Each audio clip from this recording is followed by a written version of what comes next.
Humphrey. We sanctioned Iran and Venezuela so hard they sold all their oil dirt cheap to China. We basically gave Beijing a giant energy coupon. Mr. President, one must appreciate the elegant complexity of geopolitical leverage. It is not quite as simple as giving away anything. In a manner of speaking, Mr. President, one might say the policy achieved certain secondary effects. In plain English, we spent a decade telling the world, don't buy from the bad guys. So the bad guys sold everything to China at fire sale prices.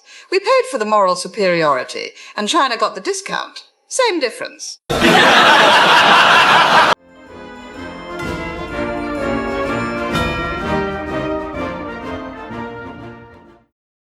Following the dramatic capture of Nicolas Maduro, the United States has moved swiftly to control Venezuelan oil sales, directing proceeds into monitored accounts and insisting on market rate transactions.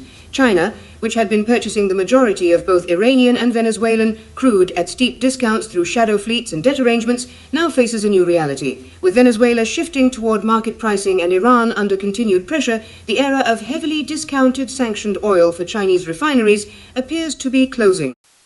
So let me get this straight, Humphrey. We put maximum pressure on Iran after 2018, and instead of stopping their oil sales, we just made sure China became their only serious customer at a massive discount. Mr. President, the policy was never about denying oil to the world. It was about denying revenue to hostile actors while maintaining essential diplomatic flexibility. The market, being the remarkably efficient mechanism it is, simply rerouted the barrels to the one buyer willing to accept the administrative complexities. Administrative complexities? He means we created a monopoly for China's independent teapot refineries and called it containment. It's brilliant, Jim. But the exact same thing happened with Venezuela.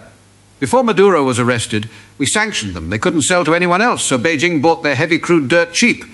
Now that we've taken control of their oil exports, we're telling them to sell at normal market prices. It is a question of tactical sequencing, Mr. President. The initial phase successfully starved the regime. The subsequent phase recalibrates the commercial terms. One must always think several moves ahead on the global chessboard. Several moves ahead? We spent 10 years subsidizing China's refining margins so we could feel morally superior about sanctions that didn't actually stop a single barrel from flowing. And now that Venezuela's oil is under new management, suddenly we remember market prices exist. The only people who got maximum pressure were the Western consumers at the pump. So, we hurt our enemies, but the real long-term economic winner was China, and now we're trying to take the cheap oil away from them? One must distinguish between tactical inconveniences and long-term structural outcomes, Mr. President. By compelling these nations to seek alternative markets, we accelerated a diversification of global energy flows. Furthermore, the very act of normalizing Venezuelan sales under proper oversight demonstrates American leadership. It is all part of a coherent, if necessarily opaque, strategy. Hear me out, Jim.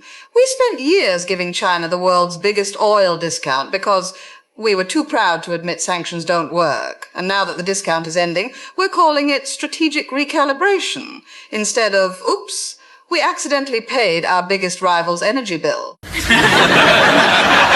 So in the end, the sanctions red line was really just a very long, very expensive discount code for Beijing? Exactly, Jim. And now someone finally changed the coupon.